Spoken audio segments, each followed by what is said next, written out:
Bon, voilà, donc la présentation a été faite. Je vais vous faire un petit topo sur l'archéoictio, en France en tout cas.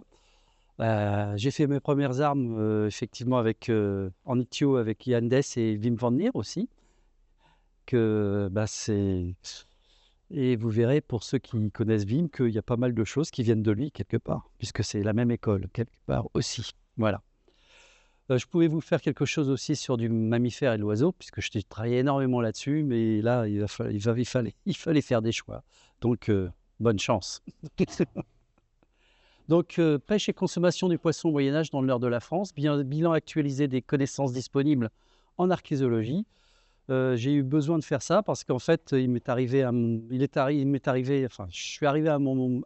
moment de mes études où il fallait faire quelque chose, puisque j'ai pratiquement étudié plus d'1 million d'os de poissons. Et là, il s'avérait que c'était assez utile. Pourquoi faire du poisson au Moyen Âge? Parce qu'on n'a jamais mangé autant de poissons au Moyen Âge. C'est un fait culturel et cultuel. On a à peu près 150 à 170 jours d'abstinence par an, selon les obédiences, forcément pas suivies par tout le monde, parce que le poisson, faut savoir aussi au Moyen Âge, est une denrée assez chère. Donc, mais en tout cas, c'est vraiment quelque chose de c'est un trait particulier à cette période. Et faire du Moyen Âge sans faire du poisson, c'est à mon avis un problème, une erreur. Donc si je fais aussi le poisson aujourd'hui, c'est qu'on est en pleine période du carême et donc voilà. Oui. Donc il n'y a pas que les prescriptions religieuses qui ont largement contribué c'est les prescriptions, pardon, religieuses qui ont largement contribué à l'augmentation de cette consommation, mais tout ça, c'est un faisceau, de paramètres qui vont faire en sorte qu'on mange beaucoup plus de poissons au Moyen Âge et à l'époque moderne. Le développement des pêcheries, le développement des circuits de communication, le développement, les progrès en matière de communication aussi, qui vont faire et l'établissement aussi de commerces internationaux qui vont en fait contribuer à cette augmentation de consommation. 179 contextes ici, sites en fait, quand je dis contexte, c'est des sites archéologiques. Donc là, 731 000 os étudiés, bon, il y en a que finalement 174 000 déterminés. Je ne sais pas si on vous a expliqué, mais ça va assez vite. En tout cas, les indéterminés chez les poissons. Je n'ai pas compté le fameux site castral de Boves, le site qui se situe dans la Somme. C'est un site dans le nord de la France, à côté d'Amiens, où là, on a déjà dépassé le million. Le million. Bon, bref, donc j'ai été obligé de l'exclure de l'étude. Les poissons, il y a plusieurs sortes de poissons, effectivement. Il va falloir, pourquoi je vous dis ça? Parce que c'est important. On a des poissons à squelette ossifié, les ostéichtiens, et les poissons à squelette cartilagineux, les chondrichtiens, qui ont donc de ce fait, les poissons cartilagineux ne se conservent pas de la même manière que les poissons osseux. On a quelquefois des calcifications secondaires des centromes de vertèbres, donc des vertèbres, qui permettent leur, leur conservation, mais généralement, les cartilagineux fondent dans le sédiment. Et la plupart des poissons aussi fondent dans le sédiment lorsque vous êtes dans des régions en France comme l'Auvergne ou la Bretagne avec des substrats basaltiques, granitiques très, très acides. Pourquoi je vous ai montré des formes différentes? Parce qu'en fait, les poissons ont des adaptations à leur mode de vie, mais ce qui fait qu'on a des os complètement différents, et ce qui permet de les authentifier et de faire de la détermination anatomique plus spécifique, comme on fait pour de l'archéologie classique sur les mammifères. Les chondrichtiens sont les fameux poissons à squelette cartilagineux, raies requins par exemple. Bon voilà, c'était histoire de mettre une image, mais c'est surtout l'intérêt des cartilagineux, c'est que je vous ai expliqué qu'on trouvait assez peu finalement. On a peu de chances de retrouver leur squelette axial, donc leur rachis, leurs vertèbres, à moins qu'il y ait calcification secondaire, c'est chose qui se passe assez souvent, notamment dans les régions de la Charente-Maritime, par exemple. Mais dans les régions du Nord, nous, en tout cas, Nord-Pas-de-Calais, Picardie, Île-de-France et peut-être Belgique, et je le sais aussi, en Belgique aussi, ça se conserve assez peu. Ce qu'on trouve, ce sont les écailles du poisson. Mais ce n'est pas des écailles comme des écailles de poisson rouge ou de carpe. Ce sont des écailles, des denticules, c'est des petites dents qui couvrent la totalité du poisson. Cette petite dent s'appelle des boucles ou des denticules. Elles sont spécifiques et très différentes entre les espèces. Là, il s'agit de denticules de raies bouclées. Alors oui, c'est vrai que j'ai un pointeur, ça c'est bien. Vous avez des grosses boucles, mais le corps est parsemé de de denticules. Ça, j'avais retrouvé ça il y a très longtemps. Ça provient du site du château de Vincennes et ça date de 1989, en fait, la découverte. Et ces denticules ont des formes différentes en fonction de la position sur le corps de l'animal. L'intérêt pour ce genre de choses, c'est que ça permettait de dire, ça avait été retrouvé dans la tour des Salves de Vincennes, qui était occupée par les officiers royaux du roi. Il y avait une cuisine et visiblement, on pelait finalement la raie, puisqu'on a retrouvé toutes les catégories de denticules présentes dans les sédiments. Il y a d'autres petites choses qui ressemblent à des aliens, des têtes d'aliens. En fait, ce sont les pavés dentaires des raies, en tout cas de la raie bouclée. Pavés dentaires parce que c'est des animaux qui sont adaptés à broyer du coquillage. Je poursuis. Bon, je reviens sur les poissons osseux. On retrouve aussi des écailles, je passerai vite, des écailles placoïdes, cycloïdes, mais on s'en fiche, en fait, il y a des écailles. Pour la petite histoire, les écailles ou les denticules de poissons de cartilagineux se nomment écailles placoïdes. Voilà, écailles cycloïdes, par exemple ici, c'est pour, les cyprins, par exemple. Diversité de formes, là je vous ai mis un simple exemple un poisson plat. On a des formes différentes en fonction des espèces et quelquefois au sein même de l'espèce, comme les poissons plats les pleuronectidés, les poissons plats style sol, carrelé, flé, turbo, barbu, etc. En fait, ce sont des poissons dissymétriques. Donc, sur les éléments crâniens, le côté gauche est différent du côté droit, par exemple. Donc, ça multiplie les difficultés au niveau de la détermination. Puisque l'archéologie, en tout cas moi, on se base sur l'anatomie comparée. Donc en fait, c'était pour en arriver là. On a des espèces différentes, des formes différentes. On va comparer. Le premier travail de l'archéologue, c'est de faire un tri anatomique puis spécifique. Donc se poser la question à quel os j'ai affaire, se poser la question à quelle espèce j'ai affaire, en comparant les restes osseux retrouvés en contexte archéologique avec des collections de comparaison. On a dû vous en parler, la Miss Hachem a dû vous en parler, peut-être Joséphine aussi, le sûr. Non, donc probablement. Donc c'est la même chose pour les poissons, sauf que pour les poissons, on a une multiplication des pièces, notamment au niveau du crâne. On a deux types on a tout ce qui protège l'encéphale, qui s'appelle le neurocrâne, qui est constitué de plein de petits os, et le splanchno-crâne qui correspond à tout ce qui... C'est la deuxième partie du crâne du poisson, si vous voulez, de l'appareil masticateur jusqu'à l'appareil respiratoire, qui est constitué de dizaines de restes. Et c'est ce qui fait la spécificité de l'étude des restes osseux de poisson. C'est un petit peu plus compliqué au niveau de la détermination que les mammifères. Après, il y a d'autres choses chez les mammifères compliquées. Ensuite, au niveau des vertèbres, c'est plus simple. En revanche, on a précaudale et caudale. Et après, on a tous les petits éléments, l'épipleuro, axonos, l'épidotriche, tous les petits trucs qui ressemblent, qui piquent, qu'on prénomme ou qu'on nomme sous le nom générique d'arête, si vous voulez, qui correspond aussi bien aux éléments de nageoire ou qu'aux côtes, qui sont ici aux éléments de nageoire. Voilà, des restes de poissons. Ça, vous en avez vu, visiblement. Vous avez été voir au muséum, vous avez rencontré Wim Bouter. Donc, il a beaucoup de choses, effectivement. Donc, quelques restes d'éléments de crâne, en fait, du neurocrâne au-dessus. Donc, ce qui protège l'encéphale, du splanchno-crâne. Donc, ça, c'est l'opercule, l'air, supracleitromycine. Bon, on s'en fiche des noms, en tout cas, c'est compliqué. Plein d'os différents. Encore ici, appareil masticateur avec prémaxillaire, maxillaire, iomandibulaire, posttemporal, dentaire et carré. Enfin, voilà. C'est pour vous montrer un peu la diversité des os qu'on y encore rencontre. Ah, purée.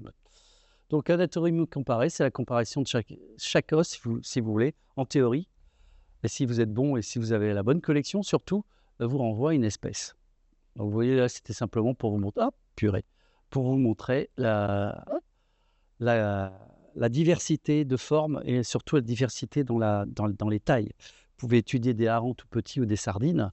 Et à côté de ça, être confronté à des espèces comme le maigre, c'est un poisson qu'on retrouve spécifiquement du côté de la Charente-Maritime, le golfe d'Aunis, le golfe de Gascogne.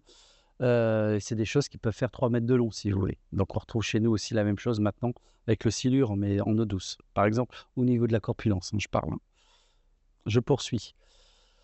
D'autres petits éléments qui sont intéressants, qu'il faut peut-être avoir en tête, justement, ce sont des petits éléments de la... Voilà, l'oreille interne, merci. De poissons qui vont par paires, ce qu'on appelle les otolithes. Si je vous montre ça, c'est que les otolithes, c'est assez spécifique. C'est quand les archéologues ou quand les gens trient les sédiments, ils sont confrontés à ce genre de petites choses et ils les prennent pour des cailloux. C'est des petites choses qui sont en aragonite, en fait, c'est du calcaire. Donc c'est blanc et bon, chaque forme correspond à une espèce spécifique aussi. Et on peut en faire plein de choses. On peut en faire à partir de la taille de l'otolithe, on peut restituer le poids et la taille du poisson.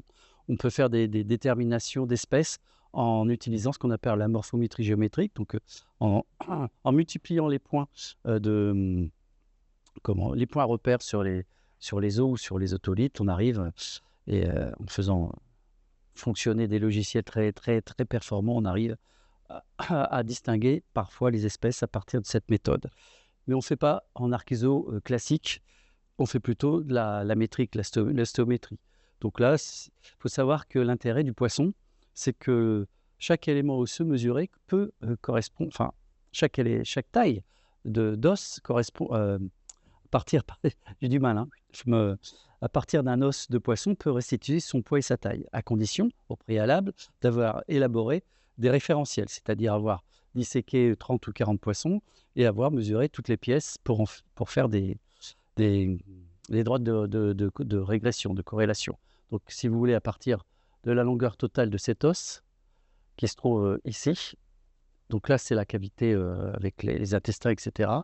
Donc, on a cette épine ici, donc épine interémale ou épinadale selon les gens. À partir de sa taille, longueur totale, on peut restituer le poids, la longueur totale, hop, on peut restituer le poids de l'animal, ou pour la longueur totale, en l'occurrence ici. Alors, si je vous dis ça, c'est pas anodin, parce que ça ouvre des perspectives intéressantes. On va pouvoir travailler à partir de la taille des poissons sur le choix des poissons consommés, en fonction des niveaux sociaux au Moyen-Âge. Qu'est-ce que le roi, à Vincennes, quel type de poisson on choisit et surtout quel gabarit de poisson.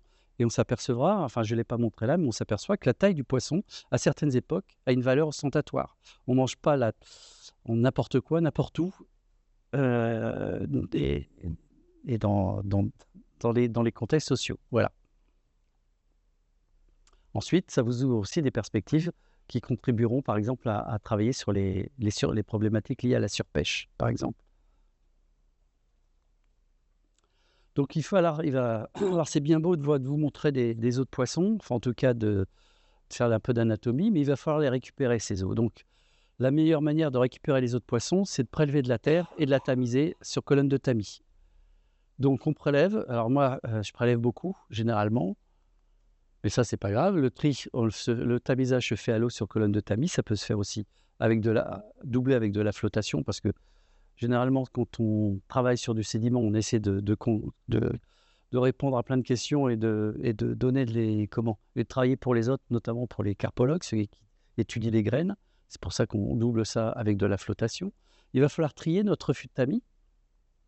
Là, c'est du 1,6 mm en fait. Et là, c'est du 4. On a fait du... Bon.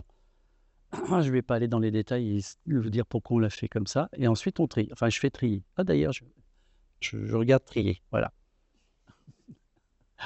C'est bon. Pourtant, c'est pas fatigant. Donc, voilà. Alors, là, c'est simplement pour vous montrer qu'on peut aussi trouver autre chose. Généralement, quand on trie aussi pour les gens qui font du mollusque, de l'invertébré. Donc, les malacologues qui étudient aussi bien les coquillages que les crustacés, par exemple. Et puis, donc voilà, les articles d'écrevisses retrouvés à Compiègne. Ici, des petits échinodermes. Mais là, l'intérêt de ces choses-là, ce n'est pas des choses qui ont été consommées par l'homme. Ce sont des contenus stomacaux de poissons et des contenus stomacaux de poissons plats. Les dollars des sables sont ingérés. Ils ont une taille toute petite. Ils font là, vous voyez, ça fait 5 mm, comme ça. Donc ça fait à peine 8 ou 9 mm de haut. C'est des petites choses. À une certaine période, les poissons plats comme les carlets, les sols, les ingèrent, en fait, puisque les carlets, ces poissons dissymétriques, chassent à l'affût, si vous voulez, sur les fonds sableux. Et ce genre de choses, bah, en fait, ils les ingèrent au printemps. Donc là, c'était intéressant. C'est toutes des centaines de milliers de dollars des sables qui ont été retrouvés dans la tour des Salves de Vincennes. Et l'intérêt ici, c'est que ça pouvait nous donner, en fait, contenu somaco qui proviennent d'individus de poissons, probablement pêchés au printemps, puisqu'on a ces petits dollars des sables qui atteignent cette taille-là à cette période-là. On a pu le corroborer avec la présence d'autres espèces, en fait, et en travaillant sur les cernes de croissance des poissons, de centromes de vertèbres de poissons. Mais c'était associé, par exemple, avec à de jeunes corvidés. Et les corvidés, on avait pu déterminer leur âge, 30 ou 40 jours, ça correspondait au mois de mai. Voilà, bref. Bon, voilà, ça c'est simplement pour dire qu'on peut trouver aussi autre chose, de la coquille d'œuf. Mais là, ce qui était intéressant, c'était la membrane coquillère, en fait, ce qui se trouve sous la... Quand vous faites de l'œuf dur, vous cassez votre œuf dur, vous avez une petite membrane. Voilà, c'est celle-là qui a été retrouvée dans des conditions assez particulières. Puis d'autres choses aussi. Quelquefois aussi, parmi les mollusques, des gastéropodes, on a l'habitude de trouver des sépions. Vous savez, l'os de sèche qu'on peut retrouver. En l'occurrence, ici, hop, c'est un animal c'est un bec de sèche qui a été retrouvé en contexte humide à l'abbaye de Landévennec, en fait. Voilà. En Bretagne. En contexte humide, ça préservait finalement l'appareil buccal. Donc, nécessité du tamisage, on s'aperçoit tout de suite sur cette diapositive en noir ce qui a été prélevé manuellement, ici, les espèces de poissons, et en rouge, tout ce qu'on a ressorti. On est passé de 8 taxons. Alors là, alors j'aurais pu prendre n'importe quel site, et puis il y en a certains ici qui savent exactement ce que ça fait, mais là, c'était pour vous montrer. On passe de 8 à 17 taxons, et de 55 fragments, on passe à 10 800 fragments de restes de poissons. Donc, en fait, le poisson, ça se récupère qu'au tamisage, pratiquement. En tout cas, chez nous. Mais comment échantillonner? Alors là, je vais passer vite fait, mais c'est pour vous dire aussi qu'on y a réfléchi. On échantillonne généralement, c'est soit systématiquement, comme sur certaines fouilles préhistoriques, mais généralement, on fait des échantillonnages aléatoires.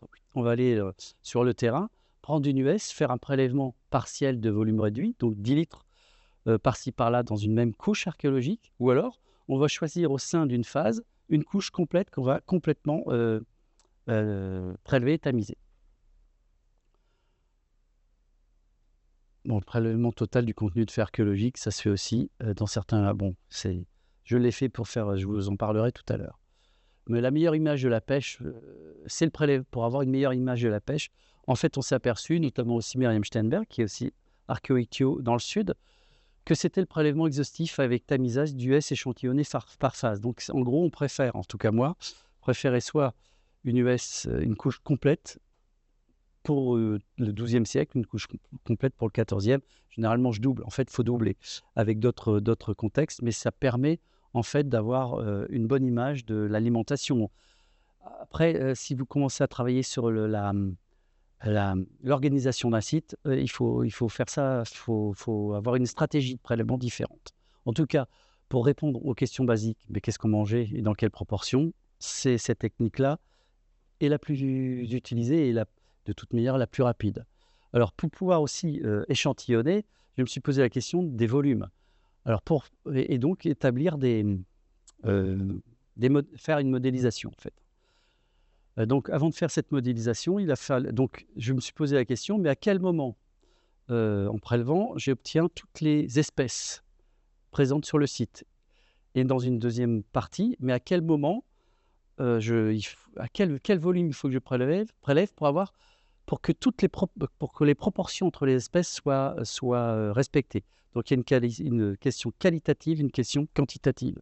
Et avant de ça, il faut faire des modèles. Mais pour faire des modèles, il faut prélever l'intégralité de certains contextes. Donc, j'ai prélevé l'intégralité de certains contextes. Et de 10 litres en 10 litres, j'ai regardé ce que ça donnait. Voilà, par exemple ici, je vous parlais, on fait des courbes de saturation, en fait c'est du linéaire, et à 20 litres, qu'est-ce que ça donne? À 60 litres ici, pour du qualitatif, on a 60% d'informations, mais on aura dans ce type de contexte à 970 litres, en tout cas 90% d'informations arrivera aux environs de 970 litres, donc c'est énorme en fait. Hein. Donc ça c'est pourtant que pour du qualitatif. Donc volume... Donc la deuxième question que je me suis posée, quel était le volume permettant la meilleure? Donc finalement, d'un point de vue qualitatif pour ce contexte-là, pour avoir 90% de l'info, faut quand même que je me tape presque 1 tonne de sédiments quand même, hein. Bah alors, enfin, je vais pas aller dans le détail, mais après on va, on travaille sur les histoires d'homogénéité et de densité. Ensuite, d'un point de vue quantitatif, eh ben, c'est pareil, on fait des courbes de saturation. Cette fois-ci, on regarde à partir de quel moment pour chaque espèce, les proportions sont respectées. Et dans ce contexte-là, qui est un contexte, c'est un site, ouais, c'est Surgères. Donc, c'est Surgères, c'est un site à côté de La Rochelle, dans l'ouest de la France. Pour avoir, vous voyez, quand je fais 10 litres de sédiments, quand je prélève 10 ou 20 litres, les proportions, c'est du n'importe quoi. Et je ne peux pas m'y fier, en fait. En tout cas, dans ce contexte-là, qui est un contexte fermé, c'est un dépotoir dans un contexte archéologique fermé. Il faut que j'aille jusqu'à 268 litres pour que toutes les proportions entre toutes les espèces soient respectées. Toutes, mais après, je peux décider de m'intéresser qu'aux espèces les dominantes, en fait. Et je laisse tomber les petites espèces qui, finalement, n'entreront que partiellement dans la diète carnée, en fait, hein. Donc, dans ces cas-là, je tourne autour, en réalité, de 160, 170 litres. Donc, mes problèmes pour échantillonner, il faut...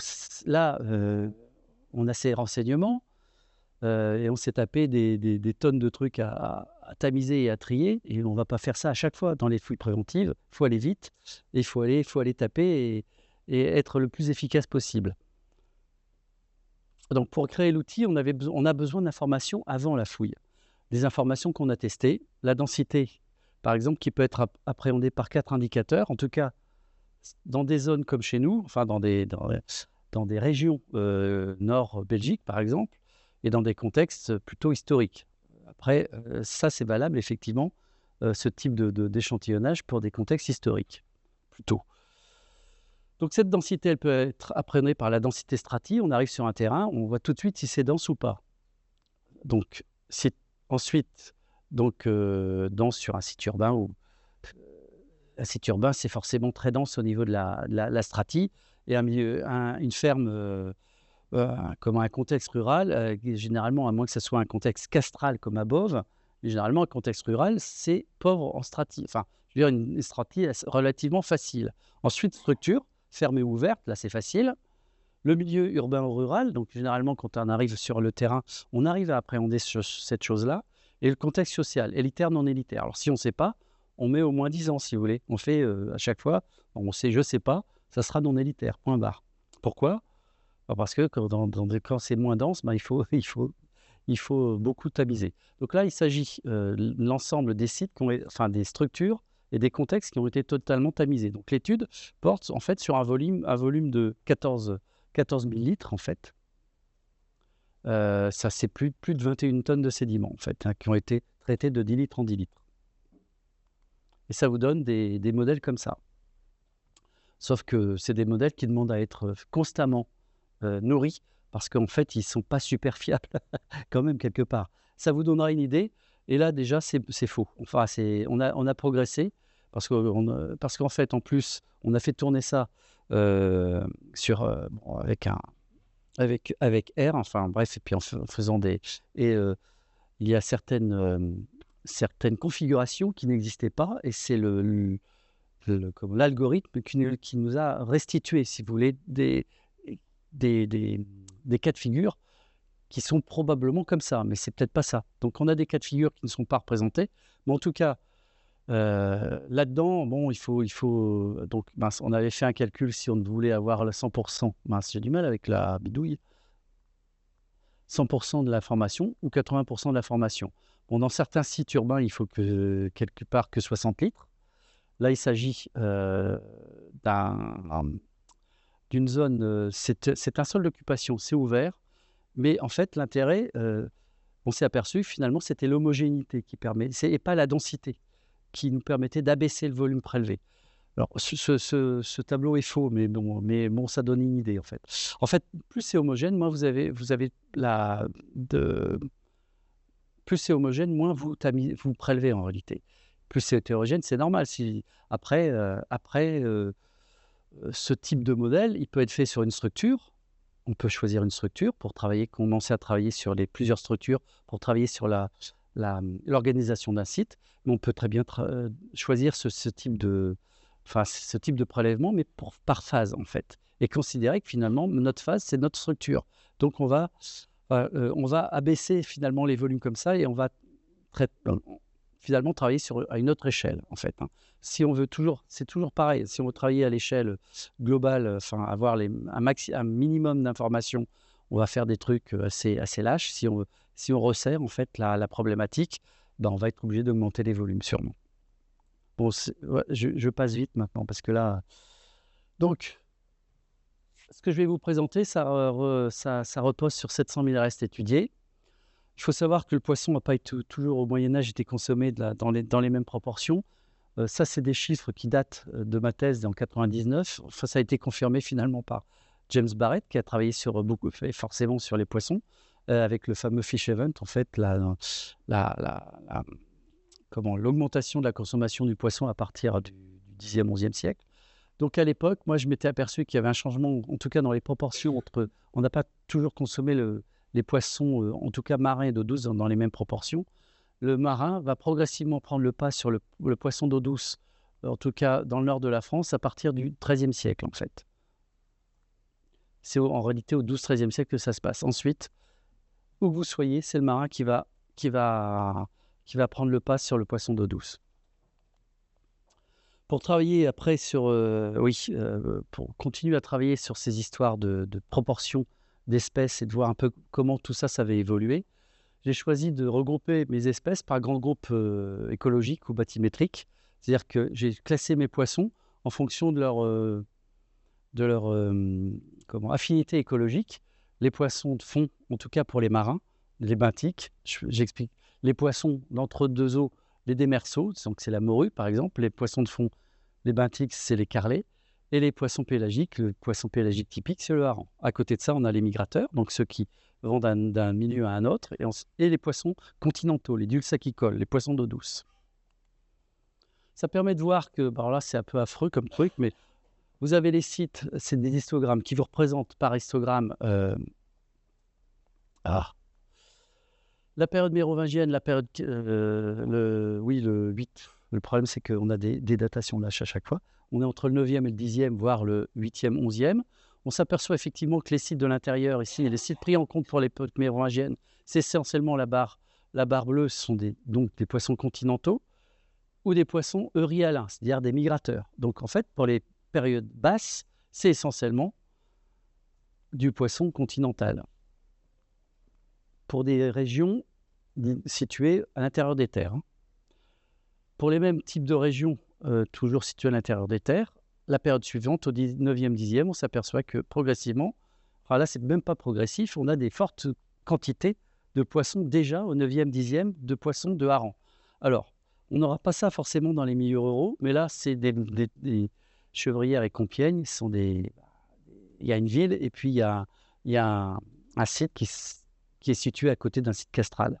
Donc en fait, il faut prendre en compte le niveau social en fait, dans ces cas-là. Effectivement, du poisson, du hareng au 9e siècle ou au 8e siècle, en plein milieu des terres, ça coûte cher quand même. Donc c'est inféodé systématiquement à des milieux élitaires. Période suivante, 9e, 11e, on est toujours dans l'intérieur des terres, Orléans, Compiègne ou Pontoise. On voit qu'en fait, on commence à avoir une diversité grandissante qui a finalement reflet diversité grandissante des catégories de poissons, puisqu'on voit apparaître toujours nos poissons pélagiques, mais aussi, là, ici, les espèces démersales, c'est-à-dire que c'est les morues qui arrivent sur le terrain un petit peu, et on voit aussi apparaître, normalement, sur les halettes, mais c'est très peu, c'est là, les espèces benthiques. C'est-à-dire qu'on commence à avoir arrivé du carlet aussi, des choses comme ça.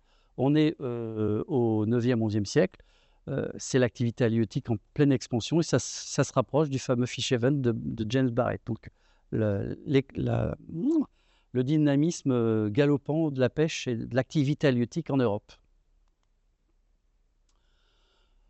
Là, on se rapproche de la côte, en Somme, du côté de la Somme, du coup, et de la Canche. Canche, c'est Quintovic, en fait. Pour des périodes, en fait, que je regarde 8e, 10e, bon, que ce soit bove dans la Somme ou dans la Canche, on reste. Alors là, on est à côté de la mer, donc de toute manière, c'est pas étonnant d'avoir du poisson marin. Mais ce qui est intéressant, c'est que c'est essentiellement des migrateurs qu'on a été chercher, essentiellement des poissons benthiques. Donc les poissons directement accessibles. On va pas loin en mer encore, en fait. Les périodes suivantes, on voit apparaître un éclectisme grandissant sur les sites de Bove dans la Somme ou de Desmoins dans la Somme. Bon, bah voilà, c'est l'expansion l'explosion de la pêche à cette période. Donc voilà le site de Bove. Donc la diversité, en fait, vous montre que on va acquérir de nouveaux territoires de pêche. Donc Bove au XIe siècle, donc c'est un site castral. On a quand même une belle diversité pour un site castral qui est situé à 40 km de la mer, quand même. Hein. Et à la même période, là où à Bove on a un éclectisme grandissant, c'est les sites donc ces sites-là sont orientés sur la Manche, en fait. Là, il s'agit de sites des Flandres françaises, en fait, Crewick, Lune-Plage, Saint-Georges-sur-Laa. C'est des sites qui sont versés sur la mer du Nord. Et on s'aperçoit qu'ils sont des sites très spécialisés dans la pêche de certaines espèces. Et en fait, de la morue, notamment. Et en fait, on pratique sur ces sites-là, aux périodes où dans la Somme, on pêche un peu n'importe quoi, mais on va un petit peu loin en mer quand même. Hein. On a des pêches spécialisées. Et quand on fait le travail sur les parties anatomiques présentes, on s'aperçoit qu'on a essentiellement sur ces sites des éléments crâniens ou des caudales. Enfin, donc, on a apprêté le poisson pour quelque chose. En fait, il s'agit probablement de sites de pêcheurs spécialisés dans la quête de morue et d'aiglefin, de gadide en général, qu'on peut pêcher à cette époque, à mon avis, à la traîne. Enfin, on balance un raccro, je ne sais pas si ça s'appelle comme ça, mais on chope les morues du bord, hein, de ce qui se faisait du côté de Terre-Neuve, sur l'île française, côté de Terre-Neuve. Oui, bon, peu importe. Ce qui se faisait encore il y a encore une cinquantaine d'années, nous 100 ans.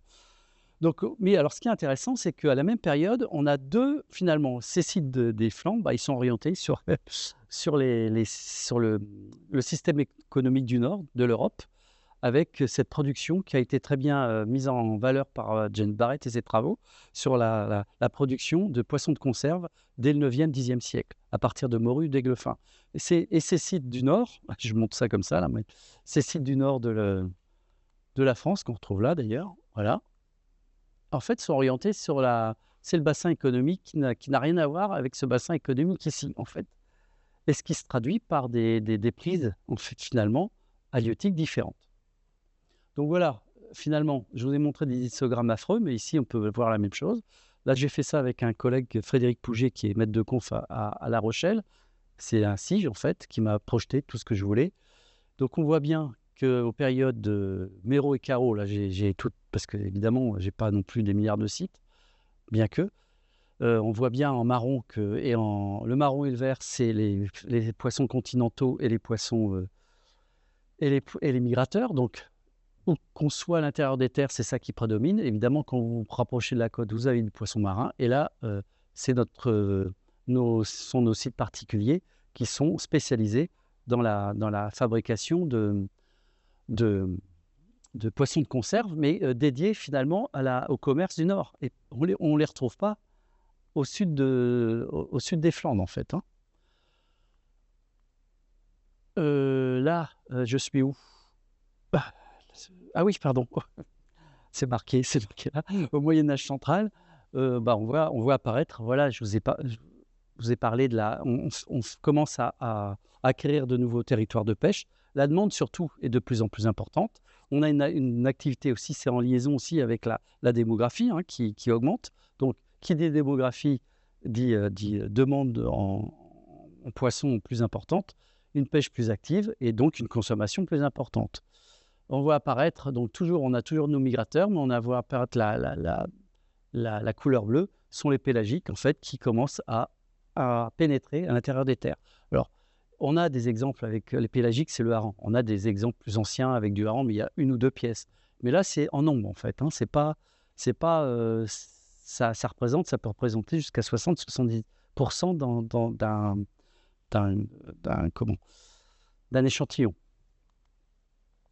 Au 14-15e, bon, là, le hareng est bien attesté partout. On voit aussi apparaître pas mal de benthiques. Alors, c'est quand même pas mal. Et ça, c'est le reflet d'un autre type de commerce, puisque le hareng, finalement, c'est un commerce au long cours. On va loin. Le hareng est apprêté pour la conserve. J'en ai pas parlé, mais généralement, comme la morue, en fait, finalement, plus tard, c'est pour une consommation différée, pour créer le charnier aussi, faire un charnier pendant les heures, pendant le carême ou pendant l'hiver, en fait, hein. Mais on a un deuxième type de commerce qui commence à vraiment se développer, c'est le commerce de la marée.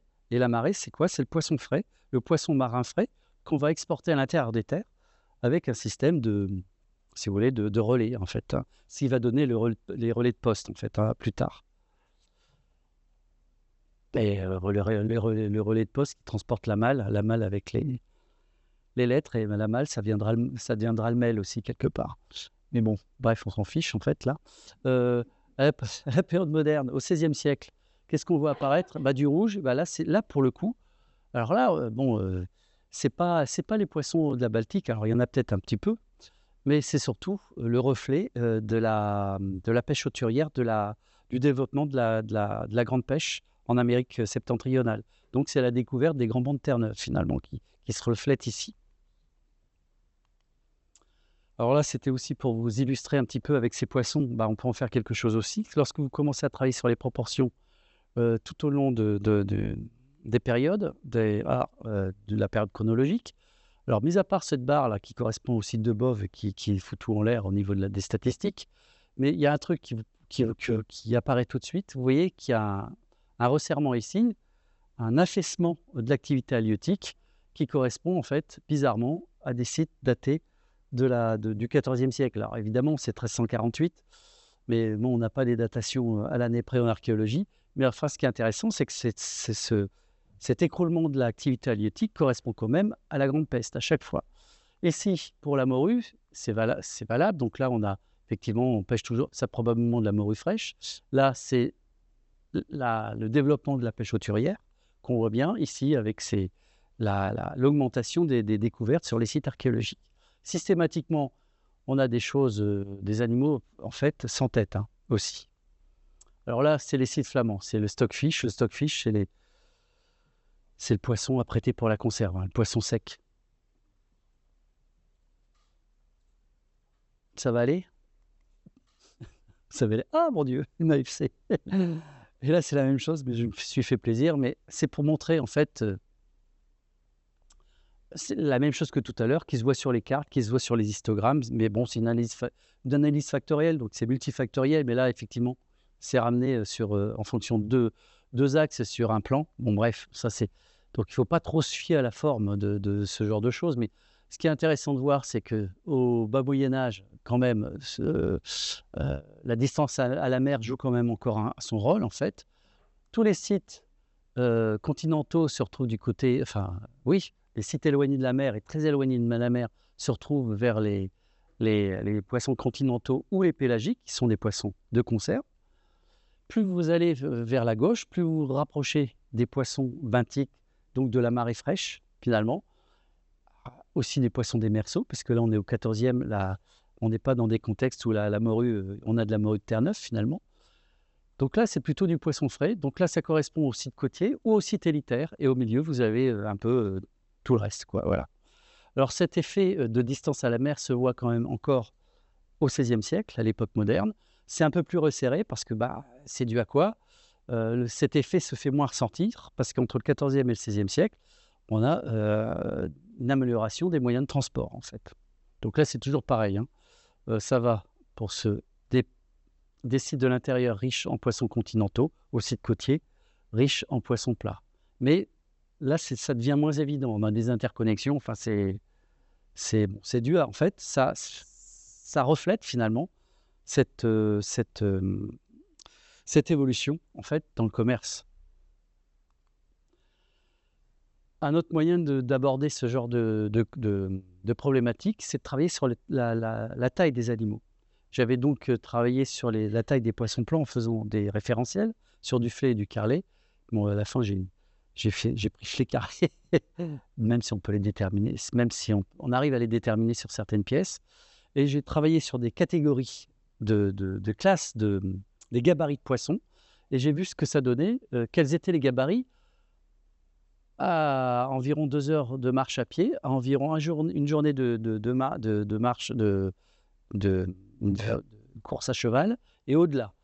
Et j'ai réuni toute ma métrique pour m'apercevoir qu'en fait, plus on allait vers l'intérieur, au XIVe siècle, hein, on est au bas Moyen-Âge, plus on va vers l'intérieur des terres, plus les gabarits exportés sont petits. On exporte du petit gabarit parce que bah, ça s'abîme moins en fait. En revanche, au XVIe siècle, on a quelque chose, les gabarits moyens qui augmentent. Et ça, c'est dû en fait à une amélioration des moyens des moyens de transport, notamment l'apparition du ballon de marée sur des systèmes de ressorts, d'amortisseurs, merci. Par exemple, on sait que ça apparaît au XVIe siècle. Bon, alors, c'est vieux comme, je vous le dis, ça date de 99, donc ça demande à être peut-être que j'ai multiplié par 10 les données, donc maintenant, ça changera peut-être. Mais en tout cas, ça fonctionne bien. Et quand vous retrouvez du grand poisson au Louvre ou dans les niveaux du palais de Vincennes, au XIVe siècle, quand vous retrouvez du grand carlet de plus de 55 cm de long, bah, ça veut dire quelque chose. En fait, les grands carlets se retrouvent au Louvre ou à Vincennes, là où il y a le roi ou des officiers royaux, par exemple. Donc, c'est vraiment quelque chose d'intéressant. Et c'est là qu'on se dit qu'il y a non seulement la présence ou l'absence de certaines espèces qui reflètent le statut social du personnage, notamment les sturgeons, c'est quelque chose de connu. Mais on a aussi la grande vive, aussi, par exemple, qui est un petit poisson beaucoup plus petit qui se transporte que frais parce que ça s'abîme très vite et ça ne se retrouve pas n'importe où. Et les grands poissons, plus communs, mais quand il s'agit de grosses pièces, bah, ça devient ostentatoire. Donc, commerce à deux vitesses, hein, le commerce lointain qui exporte les poissons pour la conserve, ou le commerce de proximité, qui inclut aussi, je ne l'ai pas dit, mais ça inclut aussi le transport des poissons d'eau douce aussi. Et le poisson d'eau douce, en revanche, est consommé vivant. Enfin, non, pardon. C'est horrible. Non, je ne l'ai jamais fait, je vous assure. Je mange que les huîtres vivantes. Non, et vendu vivant, pardon, dans des boutiques à poissons. Ah ça. Après, ça peut se... Ouais, on peut voir. Oui, voilà, donc on les transporte quand même. Il y a un exemple où les échevins d'Amiens au 15e ont fait un repas et ont commandé des lus, des brochets à Gournay-en-Bray. C'est une ville en Normandie et on a ramené le poisson frais finalement à cheval. Sur une distance de 70 km quand même. Donc le poisson d'eau douce se transporte aussi en fait. Hein. Il fait partie finalement de ce commerce de proximité. Donc pour le chasse-marée, parce que qui transporte le poisson, en tout cas le poisson frais, c'est une corporation qui est protégée d'ailleurs, la corporation par le roi de France, parce que ces chasse-marées sont destinés à approvisionner Paris. Mais en réalité, on s'aperçoit que du chasse-marée, il y en a sur tout le long de la côte atlantique pour ramener le poisson à l'intérieur des terres dans d'autres villes. Mais en tout cas, les chasse-marées qui partaient de Boulogne-sur-Mer, de Dieppe ou d'Abbeville ou ou de plus haut, étaient protégés par le roi. Ils n'avaient pas forcément besoin de payer ou payer moins de péage. Mais donc, parce qu'il fallait qu'ils aillent vite, parce que le chasse-marée était soumis à trois règles essentielles, la distance, le temps et la qualité. Voilà. Mais cette pêche, du coup, qui ne cesse d'augmenter, en fait, a un impact sur l'environnement. Évidemment, la création, donc la surpêche, mais il y a aussi toutes les actions anthropiques. Et ça, Wim van Nier l'avait bien repéré déjà pour la Belgique, en fait. notamment sur l'Escaut, avec la création alors les créations des moulins broyeurs de grains et les moulins à guêdes aussi. Ça aussi, ça se voit sur la Scarpe. Enfin, c'est Fossier aussi donc Fossier qui est un historien qui avait pas mal travaillé là-dessus. Donc, on multiplie les ouvrages, et qui dit multiplication des ouvrages dit on interdit finalement à certaines espèces de remonter les rivières, notamment les migrateurs. Certains migrateurs vont plus remonter, ou alors on va détruire leur biotope. Pour les esturgeons, c'est l'agriculture qui va détruire les zones de frai. Et c'est pas les produits chimiques, c'est les labours en fait j'ai du mal, hein. Le labour et l'apport des sédiments dans les fleuves et les rivières qui vont obturer finalement ces zones de frai. Donc l'esturgeon va s'adapter, notamment dans la Somme. On le retrouvera plus dans le fleuve Somme, mais on le retrouvera dans l'estuaire jusqu'au XVIIe siècle. On aura encore quelques bateaux cordiers qui seront spécialisés dans la pêche de l'esturgeon. Alors, quand on retrouve un esturgeon dans la Somme au XVIe siècle, au XVIIe, tout de suite, c'est quelque chose de magique et qui est rapporté par les chroniqueurs de l'époque, parce que c'est déjà un poisson qui a disparu à cette période. Il y a aussi la grande alose, qui est un poisson de la famille du hareng, qui est un poisson migrateur, qui va plus remonter, parce qu'il y aura des obstacles. Contrairement à d'autres poissons comme le saumon, qui peut encore sauter, qui progresse par saltation, ouais, je sais bien le saumon. Mais la loze ne pourra pas remonter, par exemple. Voilà. Mais qui dit... Alors, l'esturgeon disparaît, mais en revanche, on voit apparaître d'autres bestioles qui sont plus inféodées à des milieux eutrophisés, donc un peu plus pollués, en fait. J'avais oublié de vous dire aussi, c'est que quand on crée des moulins avec des biefs, vous savez, les biefs, ça, c'est les dérivations pour faire fonctionner la roue. Ou, voilà, mais on va augmenter les surfaces d'eau, pas stagnantes, mais plus cool, en fait. Le débit va être moins fort. Donc, qui dit débit moins fort ou eau stagnante, dit moins d'oxygène. Donc, en fait, les poissons inféodés aux eaux propres vont disparaître, ou plus ou moins disparaître.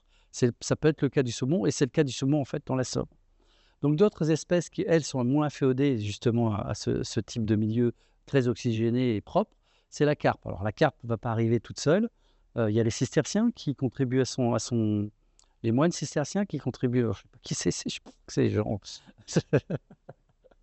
qui vont contribuer par la carpiculture, en fait, notamment, qui vont contribuer à son introduction, mais il y a des spécimens qui vont partir dans la nature, comme aujourd'hui les silures, par exemple, hein. Et donc, on voit progresser. Alors, la carpe, c'est un animal qui vient d'Europe centrale, en fait. Donc, on la voit arriver au XIIIe siècle sur Paris, et on commence à la voir au XIVe. Alors, maintenant, je sais qu'elle est... En fait, c'est plus d'actualité, parce qu'on l'a dans des niveaux above, en fait, du XIIe siècle déjà. Comment? Oui, mais en Picardie? Non, non, pas en Picardie. En Bourgogne, oui, mais en Bourgogne, oui, je pense que c'est à revoir. De toute façon, oui, au XIIe, enfin, j'en ai maintenant au XIIe siècle. Donc voilà. Mais en tout cas, elle va se plaire. On voit les fréquences, les fréquences de. Ça s'appelle les fréquences. Ah ben, j'ai plus le nom. En tout cas, les fréquences de cette bestiole sur les sites archéologiques ne font qu'augmenter entre le XIIe et le XVIe siècle. Les occurrences, voilà. Alors, effectivement, le milieu d'eau douce est impacté, mais le milieu marin aussi, avec notamment des problèmes de surpêche. Et là aussi, c'est un travail qui a été fait sur de la métrique, sur des poissons plats, et on s'aperçoit qu'en fait, en travaillant sur des grandes séries, que grosso modo, les gabarits de poissons entre la deuxième moitié du XIVe et la première moitié... Alors là, j'avais pas mal de données sur la première moitié du XIVe siècle et la deuxième moitié du XIVe siècle. On s'aperçoit que les gabarits ont tendance à... Les gabarits moyens ont tendance à baisser, enfin en tout cas, en fait, on a un fort... Voilà, je vais vous mettre celle-là parce que c'est beaucoup plus simple. entre le 14e et première moitié du 14e siècle et deuxième moitié du 14e siècle, là on est entre le 14e et première moitié et deuxième moitié, on a non pas une baisse de gabarit de poissons, mais plutôt une augmentation générale du gabarit. Mais ça, on ne travaille pas ça sur des moyennes, on fait pas ça sur des moyennes, on travaille sur des classes en fait. Hein. Bon, grosso modo, on a des poissons qui ont tendance à augmenter en taille, alors que dans le cadre d'une surpêche, au début, il y a une baisse. Hein. Après, il y a une réaugmentation de la taille. Mais là, en l'occurrence, il y a un truc qui se passe et qu'on a observé notamment après la Première Guerre mondiale et la Seconde Guerre mondiale en Écosse, sur des poissons plats, une augmentation des gabarits de poissons due à des périodes de crise. Et là, en l'occurrence, c'est encore l'histoire de la grande peste qui fait son effet. En fait, on a finalement moins de monde, une démographie qui baisse forcément avec l'épidémie, donc une activité halieutique qui baisse et une reconstitution partielle des stocks de poissons, comme ça a été observé d'ailleurs en Écosse, je vous l'ai dit. Il y avait des travaux qui ont été faits dans les années 60-70 là-dessus. Donc l'exploitation de ces côtes sableuses est assez intense. Là, c'est un exemple que j'ai mis c'est très spécifique, c'est pour vous montrer un peu ce qu'on peut faire à partir des tailles, puisque là, on vient de travailler sur les gabarits de poissons pour un petit peu illustrer les problématiques liées à la surpêche. Et là, c'est un autre exemple de travail sur les gabarits de poissons liés à la détermination, en gros, des lieux de pêche, en fait.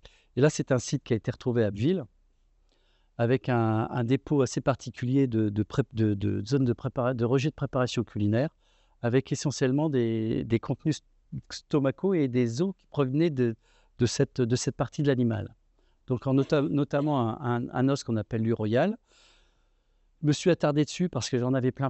Et un uroyal, cet os-là est un os impair. Donc un uroyal correspond à un poisson. Un os, un poisson. Donc j'avais 60 ou 70 poissons finalement représentés. Et comme par hasard, j'avais aussi mes droites de régression qui étaient faites. Donc j'ai pu déterminer à partir des tailles de ces uroyaux la taille de mes poissons. Et d'abord au préalable, déterminer les espèces à partir de à partir de la diagnose, hein, de la forme de ces os, en fait. Et faire la différence entre le flé et le carlet, qui sont deux espèces très proches, qui sont tellement proches que ça peut s'hybrider, en fait. Et la diagnose, d'ailleurs, ça fait l'objet d'un article commun avec les deux Wim, les Wim au carré, Wim van Neer et Wim Wouter, en fait, là-dessus. Donc deux lots, en fait, de flé et de carlet, deux lots surtout avec des tailles différentes. Donc là, c'est le truc plus actualisé. Ça a fait l'objet d'un article qui va apparaître dans Sybium normalement ce mois-ci. J'avais repris mes anciennes données. Donc deux lots avec des poissons différents, des petits flets et des grands carlets. Alors je me suis dit, moi à l'époque, faut savoir qu'à Ville, on avait deux corporations de pêcheurs, ceux de l'eau et ceux de la mer. Ceux de l'eau n'arrêtaient pas de se friter, pardon, j'aurais pas dû dire ça, se frictionner avec la mer, parce qu'en fait, systématiquement, effectivement, ceux de la mer et ceux de la rivière, si vous voulez, se confrontaient au niveau de l'estuaire. On a des animaux ubiquistes à ce niveau-là. Et le flé en est un. Donc je me suis dit, il y a peut-être une histoire de provenance, en fait, surtout, des petits flés qui proviendraient de l'estuaire. Quand les flés sont petits, en fait, c'est surtout donc des jeunes flés. Généralement, les flés font des migrations trophiques pour se nourrir en rivière ou en estuaire. Ils sont plutôt inféodés à ces zones-là. Et les carlets, je me suis dit, bon, ils sont plus grands, donc plus en mer. Donc différence, ou alors carrément un choix sur le marché, hein, en fait. Hein. Alors pour pouvoir corroborer en tout cas ou non l'hypothèse selon laquelle on avait des flets qui proviendraient plutôt de l'estuaire et de la rivière et des carlets de la mer, j'ai fait appel à ma collègue Élise Dufour, donc j'ai pas mis son nom, en fait je m'aperçois que j'ai pas, qui est biogéochimiste au muséum, et on a travaillé sur les rapports isotopiques de carbone et d'azote. Alors, le carbone, c'est le carbone qui est dans l'animal, en fait, mais que l'animal va finalement en mer. Il faut savoir qu'il y a le carbone 13 et, comment on appelle ça, le phytoplancton est plus riche en carbone 13 que le phytoplancton, si vous voulez, de rivière, ou en tout cas les matières organiques de rivière. Donc systématiquement, on a des différences. Quand on a affaire à un poisson qui vient de la mer ou un poisson qui vient de rivière, on a des différences dans les taux de carbone. Ce qui se matérialise ici, ça c'est les poissons marins, des taux de carbone très élevés et moins élevés pour les poissons d'eau douce. L'azote, c'est pour le niveau trophique. Un animal, un carnassier qui mange un autre carnassier, de la viande, il s'enrichit en azote. Un animal comme une carpe qui se nourrit en végétaux est pauvre en azote. Donc là, elle est pauvre en azote, cette carpe. Son prédateur, le brochet, est beaucoup plus riche puisqu'il a mangé la carpe. Chez les poissons marins, c'est un peu la même chose. On a des carnivores merlans, plutôt morues. Les poissons plats qui sont plutôt à manger un peu n'importe quoi, un peu plus de... Enfin, ils ne font pas que de manger du poisson, ils mangent aussi des mollusques et autres. On les a en bas. Voilà. Donc, du coup, on a une gradation, on a une différence entre le milieu d'eau douce et milieu marin et une différence entre les gros mangeurs et les végétariens, en gros. C'est ça, en fait. Et pour nos fameux flets, il fallait qu'on fasse la biogéochimie isotopique sur tous ces animaux pour qu'on puisse replacer finalement les points de nos flets, de nos carrelets.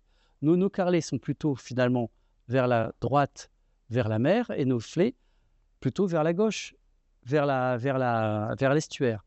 Alors évidemment, ce n'est pas super marqué, parce que de toute manière, les flets, ils font aussi des allers-retours, mais il y a quand même une tendance qui se dessine. Alors bon, on aura fait beaucoup d'analyses pour finalement arriver à l'hypothèse que j'avais faite en 99, mais au moins, et qui avait bien été finalement donnée par la métrique, par l'ostéométrie classique.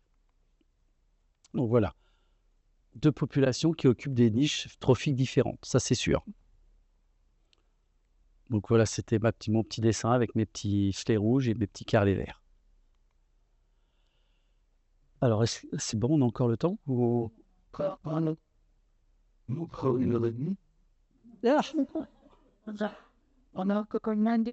Ah bah ça va. Un autre cas de figure, parce que là maintenant c'est plutôt des cas particuliers. Jusqu'à maintenant, on s'était intéressé. Là, je vous ai exposé des cas où en fait on avait eu des modifications de taille, etc., dues à des disparitions d'espèces dues à la détérioration du milieu par l'homme. Alors quelquefois c'est un peu l'inverse, mais c'est quand même l'homme qui détériore le milieu. Mais bon. Mais le milieu peut être à l'origine finalement de changements, et c'est pas l'inverse. Là, on est sur Gravelines, donc on est pas loin de la Belgique. Bon, on a eu des ensembles avec des dépotoirs remplis de poissons qu'on a prélevés. Donc voilà, c'était uniquement pour vous montrer ces petites choses, enfin les structures dans lesquelles on peut prélever, donc avec le niveau organique dans lequel qu'il faut viser généralement, et pas les niveaux de remplissage annexes. Et sur ce site, j'en ai fait l'étude et j'ai reclassé donc, mes animaux déterminés par grande classe animale, benthique, pélagique, etc. On s'aperçoit que dans les poissons datés dans les échantillons datés du XIVe siècle, ces échantillons sont en grande partie... Bon, c'est beaucoup de poissons marins, on est à Gravelines, on est à côté de la mer. Donc effectivement, pas d'espèces continentales, des espèces rhyalines parce qu'on a toujours des migrateurs qui passent, espèces benthiques, beaucoup de poissons plats, des poissons pélagiques parce que bon, le hareng de toute manière il est partout et on peut l'attraper avec des filets aussi qu'on pose, comme en baie de Somme, on posait des filets de 5-6 mètres de haut à marée basse au passage des harengs, et on allait récupérer les harengs à pied de toute manière. Donc voilà, mais ce qui caractérise ce XIVe siècle, c'est cette forte concentration de poissons plats, donc des poissons directement accessibles sur le sable. Qu'est-ce qui se passe au fin 15e, 16e siècle? On a une baisse drastique des poissons plats et surtout des poissons démersaux, donc ceux qui nagent entre deux eaux, qui peuvent être des merlans, des morues, des grondins, etc. Alors, l'hypothèse, on s'est posé la question, mais ça peut être des choix, mais il faut savoir un truc, c'est qu'à la fin du XVe siècle, l'estuaire de Hella se comble. Et en fait, on n'a plus du tout accès finalement à l'estuaire. Donc, visiblement, on n'a pas abandonné visiblement, les pêcheurs ont décidé d'aller plus loin. Ils ne pouvaient plus pêcher leurs poissons plats dans l'estuaire de l'A. Ils ne le pouvaient que le pêché ici. Donc en fait, ça se reflète par une baisse drastique des poissons benthiques et une augmentation finalement des poissons démersaux. Et donc là, on a finalement une dégradation du milieu, mais que c'est aussi dû en fait au rejet finalement anthropique, hein. Donc on s'adapte. Donc là, c'est ce que je viens de vous dire, mais bon, je vais peut-être le passer. Pouf. Un autre exemple, et cette fois-ci qui est complètement différent. Alors là, on part sur la Charente-Maritime. J'ai travaillé sur deux sites. Deux sites monastiques, l'abbaye bénédictine de Font-Douce. Donc vous voyez les fouilles ici. Donc voilà, les sites se retrouvent au niveau de la Charente-Maritime. Donc on est vraiment à l'ouest. Donc j'ai parlé de poisson le maigre, là, c'est un poisson qui vit pas mal ici et qu'on attrape au moment de la fraie, en fait. Mais ça, c'était pour la petite histoire. Donc la fouille du site de Font-Douce. Le site de Surgères, ça c'est une aumônerie, en fait, l'aumônerie Saint-Gilles de Surgères.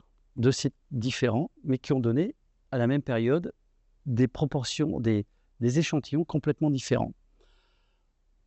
Sur le site de Font-Douce, on a des échantillons 14, 15 et 16e, avec toujours pareil, nos classements par grande catégorie. C'est pour ça que je vous ai mis ça tout au début, parce que je travaille pas mal là-dessus. Bon, pas que, mais en tout cas, ça me permet de faire des regroupements. Pas mal de pélagiques de harengs au 14-15e siècle, très peu d'espèces démersales et benthiques, et un éclectisme un peu plus conséquent au 16e siècle. Ça se voit aussi sur les migrateurs, où on s'aperçoit qu'en fait, à la baisse du hareng sur ce même site de Font-Douce, finalement, correspond une augmentation drastique des poissons migrateurs. Donc un poisson de conserve comme le hareng, on peut le remplacer visiblement ou non par une l'anguille s'apprête pour la conserve comme le hareng. C'est un poisson gras en fait. C'est une hypothèse. Remplacement d'une conserve par une autre. Pourquoi? Alors en fait, on est en pleine guerre de religion. Et il faut savoir que les bénédictins de Font-Douce se sont toujours rangés dans le camp catholique. Donc à partir d'un certain moment donné, ils n'ont pas eu accès à la mer qui était aux mains des protestants finalement.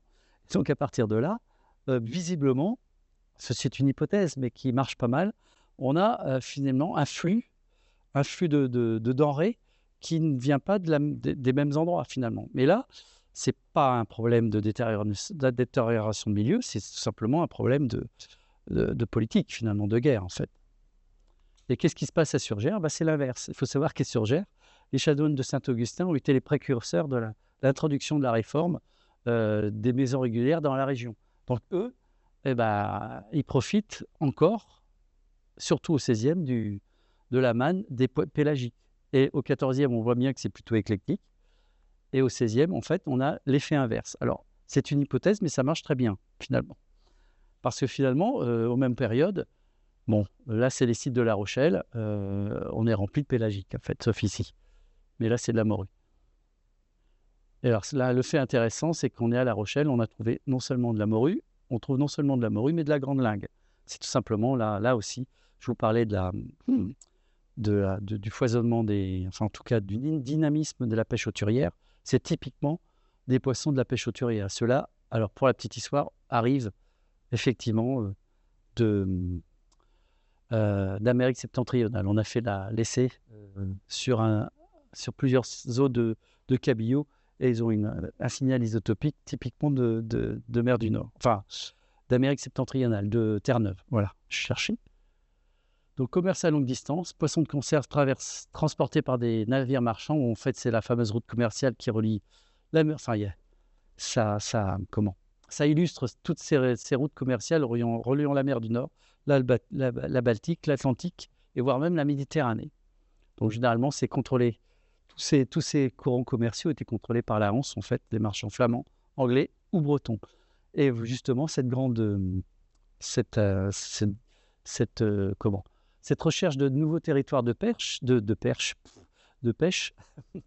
est illustrée aussi par l'étude des tailles des animaux.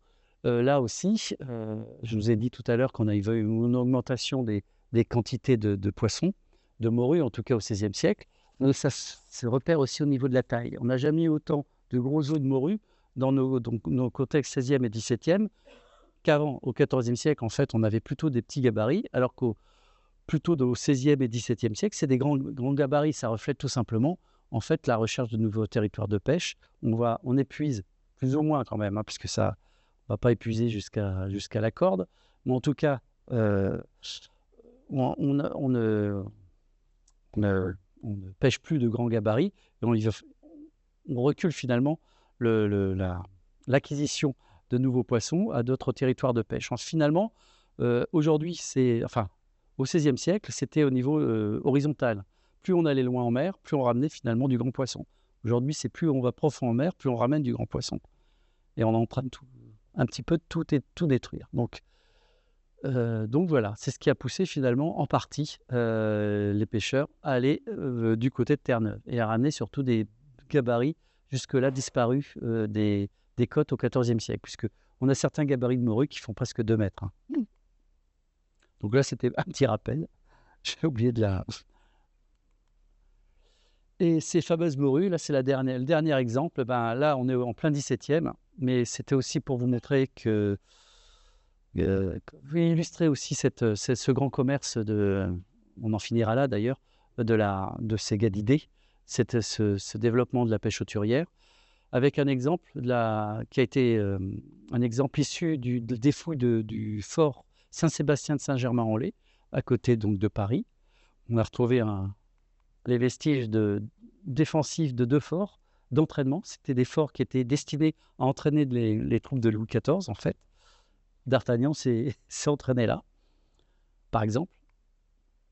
Et on a fait des prélèvements. Alors, nous, pour notre part, c'était essentiellement dans ces parties-là. On a un premier fort et un second fort énorme. Donc, c'était des milliers de soldats hein, qui s'entraînaient. Alors ça, vous avez ici l'emplacement des écuries. C'est pour les chevaux, en fait. Et là, vous avez les fonds de cabane, entre guillemets, du premier fort. Donc, on a été prélevé dans toutes ces structures. Il y avait à peu près, je ne sais plus combien, je ne sais pas si je l'ai mis, 3500 structures. On n'a pas prélevé dans toutes, là, pour le coup. Et on a retrouvé pas mal de poissons. Or, à l'origine, d'après les textes, parce que là, on est au XVIIe, c'est les troupes de Louis XIV, on a énormément de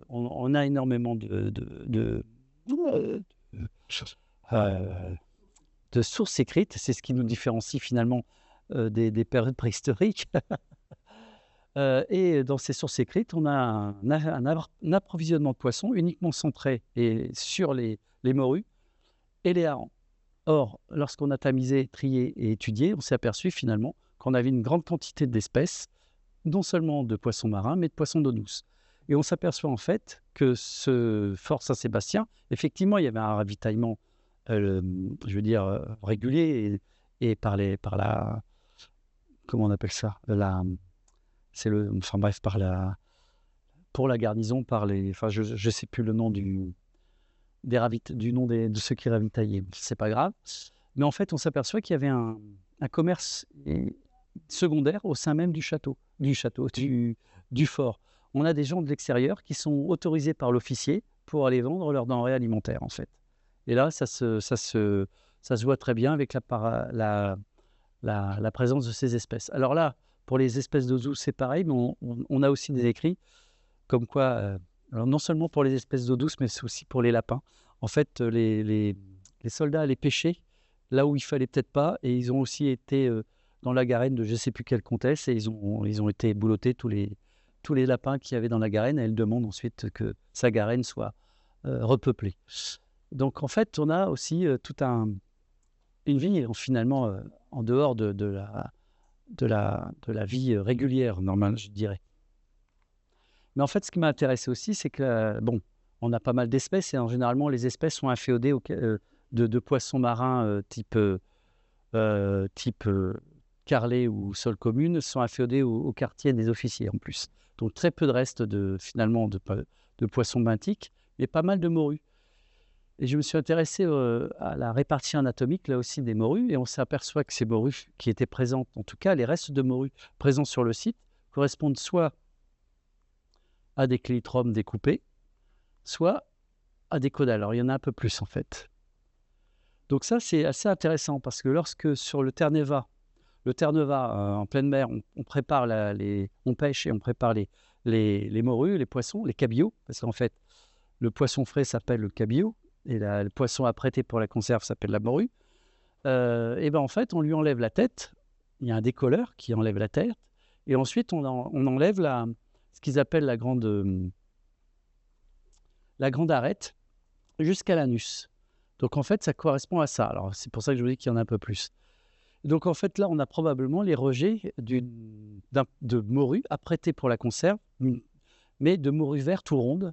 C'est une façon de faire typique des morutiers français ou bretons, et pas des Anglais. Les Anglais ont l'habitude d'ouvrir intégralement la bête et de l'ouvrir, d'en faire ce qu'on appelle la morue papillon, en fait. Donc là, on avait un indice comme quoi, finalement, bon, alors ça se comprend. On ne va pas aller chercher la morue alors qu'on est en guerre contre les Pays-Bas, le Danemark, l'Angleterre. Les Français n'allaient pas pêcher dans les eaux de la Baltique, par exemple. Pousse, s'il vous plaît. Donc voilà, je vais passer vite là-dessus, c'est les histoires de répartition anatomique. Donc voilà, c'est simplement pour montrer la morue papillon qui est ici, la morue typique à la façon anglaise. Et là, en fait, des découpes, mais qui sont plus liées à la préparation culinaire. Donc voilà, le morutier avec les décolleurs. Alors tout ça, c'est bien référencé, en fait. C'est bien. On a même des textes qui expliquent comment on découpe la morue de toute manière. Donc là, c'est assez intéressant de faire le parallèle. Et surtout qu'on a remis en route une analyse isotopique sur 17 individus de morues.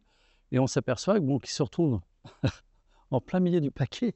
Alors là, on n'a plus des histoires de poissons marins et de poissons d'eau douce, puisque tout le monde pour ce qui est des isotopes au niveau du carbone. Alors ce qui va permettre de faire des différenciations, c'est qu'en fait, entre les eaux de Terre-Neuve et les eaux de la Baltique, on n'a pas du tout les mêmes types de plancton. Il y a aussi l'apport du Saint-Laurent qui apporte plein de choses à manger pour les morues, donc ce qui fait qu'on a quand même des différences au niveau des isotopes. Mais alors, ça, on ne le voit pas trop, mais c'est dans un mouchoir de poche quand même. Donc là, il faut... Donc nos morues, elles sont en plein milieu du paquet, donc on s'est dit, on ne va pas savoir si ce sont des morues de Terre-Neuve, mais comme je vous dis, comme on est en guerre avec tous les gens qui croisent dans ces eaux-là, bon, ça peut être la morue de Terre-Neuve, en fait, les morues du référentiel qui a été établi par James Barrett, d'ailleurs, je ne l'ai pas mis, en fait, nos animaux correspondent finalement à des animaux de Terre-Neuve. On le signal isotopique de Terre-Neuve. Très probablement, voilà. Bon, ça, c'est... Donc finalement, le rôle accru du poisson dans l'alimentation, on l'aura compris, c'est dû à des facteurs religieux, mais pas que. On a le développement des réseaux commerciaux, avec l'expansion, là, je l'ai expliqué moult fois, des pêches maritimes, mais aussi des pêcheries, de développement des pêcheries fluviales, puisque comme je vous ai dit tout à l'heure qu'il y avait aussi une augmentation des moulins sur les... Mais ça, qui dit moulin, un moulin se double d'une pêcherie, généralement. Donc voilà. Donc un commerce de plus en plus structuré, on l'a vu notamment par exemple avec l'AFC, avec le resserrement de nos nuages qui nous indique finalement que le poisson marin va de plus en plus loin à l'intérieur des terres, qu'il soit frais ou de conserve. Facteurs économiques et sociaux, parce que finalement le poisson, ça devient une denrée marchande stratégique. C'est normal, on fait la guerre aussi au niveau de l'économie. Donc en fait, finalement, là, c'était un petit exposé pour vous montrer que, parce que jusqu'à maintenant, c'est vrai qu'on mettait tout sur le dos des prescriptions religieuses, mais finalement, il faut tout prendre en compte. Évidemment, les prescriptions religieuses ont joué un rôle clé dans l'essor de la consommation de poissons, mais cet essor est aussi dû à des facteurs économiques, techniques et commerciaux qui ont rendu le poisson plus accessible et structuré au niveau à grande échelle en tout cas. Voilà, je vous remercie. Ah oui, j'ai encore un truc. Ah oui, c'est ça, voilà. Je trouve ça beau.